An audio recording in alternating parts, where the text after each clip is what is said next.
Magandang araw mga kaibigan. Mag-advertise lang ako, no. Mayroon tayong stock ng dark chocolate sa ngayon. Dito kayo mag-text or tawag 0916-9000-997. Limited po ang stock kaya first come first serve basis. Hindi po ako nagninegosyo nitong dark chocolate, ano. Umiinom lang ako everyday to. Last drop na ito, yung morning drink ko. Napakasarap po dahil organic, pure tablia, and it's good for my health. Kaya 66 years old na ako but malakas na malakas. Gusto kong tulungan din ang mga cacao farmers ng Bukidnon na nagtatanim nito para maibenta nila yung kanilang sikwati or tablia. Okay, bigyan natin ng reaction, opinion itong video posted by DZMM Radio Patrol. Okay. Nandyan si Director Matibag, ina-invite siguro, na pag-usapan nila si Senator Bato. Okay? Sinasabi niya na option, pwede daw, umaasa sila na pwedeng mag-voluntary surrender si Bato. Okay, pakinggan natin na. Let me be the one. So para maliwanag, Director, siya dapat ang tumanggap. Kayo dapat ang mag-serve, siya dapat ang tumanggap para parapan. Pero may balita Ang sabi daw, baka daw may posibilidad din. Sabi ni General Natates na pwede sumuko. Parang gano'n. Of course, that's always an option.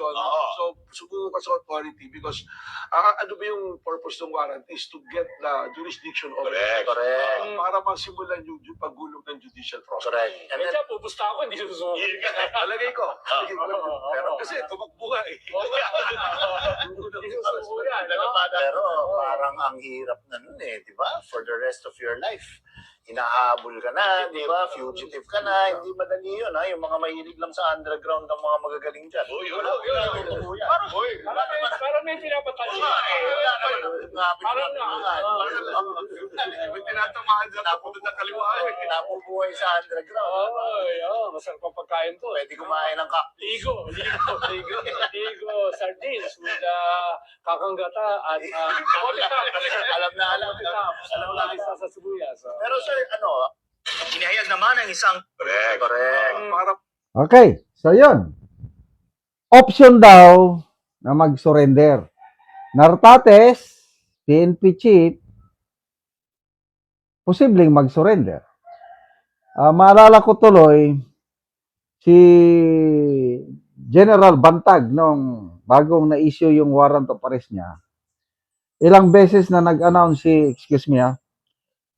si DOJ Secretary Boyeng Rimulya na meron daw silang impormasyong natanggap na voluntary daw mag-surrender si General Bantag. But beforehand, nagsabi na siya, nakausap ko mismo si General Bantag nung hindi pa siya na-issuean ng warrant of arrest. Nasabi niya na yan. Nasabi rin niya sa mga interviews na I will never surrender. Pag ma-issue ako ng warrant, magtatag ako. Bakit? Wala siyang tiwala ngayon sa hustisya sa bansa. That's the problem. Kaya hanggang ngayon, 3 taon na, hindi pa rin nila nahanap. So, option. Umaasa ang PNP chief, umaasa rin ang NBI director, option to surrender para daw magkaroon ng jurisdiction. Kaya lang, believe din ako dito kay Ronald Llamas. Makipagpustahan ako, sabi niya, hindi yan magsusurrender. Ganyan din ang tingin ko. Bahala na. Over my dead body. Parang ganyan ang nakikita ko kay Bato. I will not surrender. Gagawin niyang idol si Senator Lacson. Hindi naman first time yan na may senador na nagtago. Nagawa nga noon ni Senator Lacson. Bakit hindi pwedeng gawin? Depende kasi yan sa tiwala Kung magtiwala ka sa proseso, why not? Submit to the, ngayon, ICC. Ginawa na nga nila kay Tatay Digong, ano, ang tagal-tagal nang nakakulong si Tatay Digong. Confirmation of charges pala, ang tagal na, kaya never, never yan na magsusurrender si Senator Bato. Kung basahin ko ang utak niya, galingan lang niya magtago for almost 2 years. Hintayin niya na manalo si BP Sara sa 2028. Pag nanalo na si BP Sara, pwede na siyang lalabas. Bakit? Kasi depende yan sa nakaupong presidente. Oh. Tingnan nyo ang Russia. Standing warrant of arrest ng ICC laban kay President Putin. Wala man sinong mag-aresto kay President Putin sa Russia. Wala. Sa Israel, meron ding standing warrant of arrest si Prime Minister Netanyahu. May mag-aresto ba? Wala. Oh, kaya nakikita ko, pag presidente si BP Sara sa 2028, hindi i-enforce yung ICC. Warrant of arrest. Oh, may magagawa ba ang ICC? Meron bang sariling pulis ang ICC? Oh, yan na lang. Kaya, common sense lang yan. Kung basahin ko ang isip ni Bato, konting sakripisyo lang muna. Total, nasanay man yun sa no. Sa tingin ko kay Senator Bato is lumaki siya sa hirap. Yung mga videos niyang nakikita ko, o minsan nag-ano siya ng nyug, nagbubunot ba yun? Nandun siya sa kanyang nyugan, ano pa yun? Minsan nagasugba-sugba lang siya ng ihaw-ihaw ng isda. Simple lifestyle lang ang kay Bato, kaya kayang mabuhay itong si Senator Bato yung 2 taon na magtago siya. Nakaya ngang nagtago si General Bantag ng more than 3 years na. Tingin ko rin I might be wrong, pag nagbago na ang administrasyon, BP Sara ang presidente sa 2020, baka biglang lalabas yan si General Bantag. So good luck sa mga NBI operatives, good luck sa ating law enforcement, PNP ba, kung ano dyan. Sana may yung galing at ano ninyo, sana mahuli nyo si Senator Bato.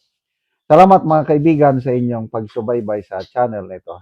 Nakakatulong kayo ng malaki sa tribong talandig ng Bukidnon dahil ang income natin sa channel na ito is pantulong po sa tribo. Namimigay tayo ng libreng yero at pako para makapagpatayo sila ng mas maayos na tirahan. Panoorin nyo ang video na ito. Tango na gyud ni Kuya ang iyang atop nga trapalang. Tagaan na siya og yero.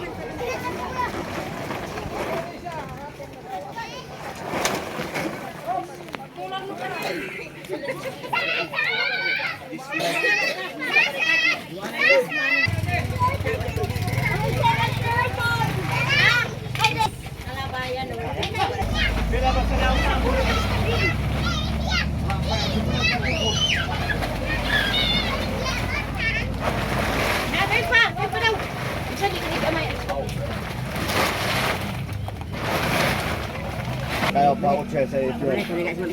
Teka,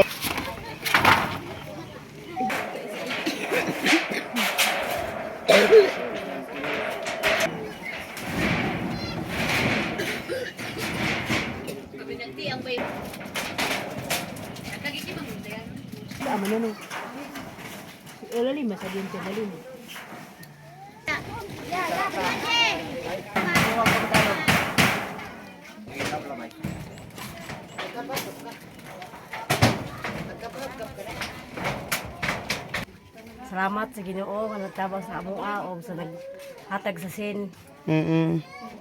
Kung para ang among atop, di siya magbugay. Dili naman siya madaot. Oo. Napila na dai kabulan ang inyong atop nga trapalang.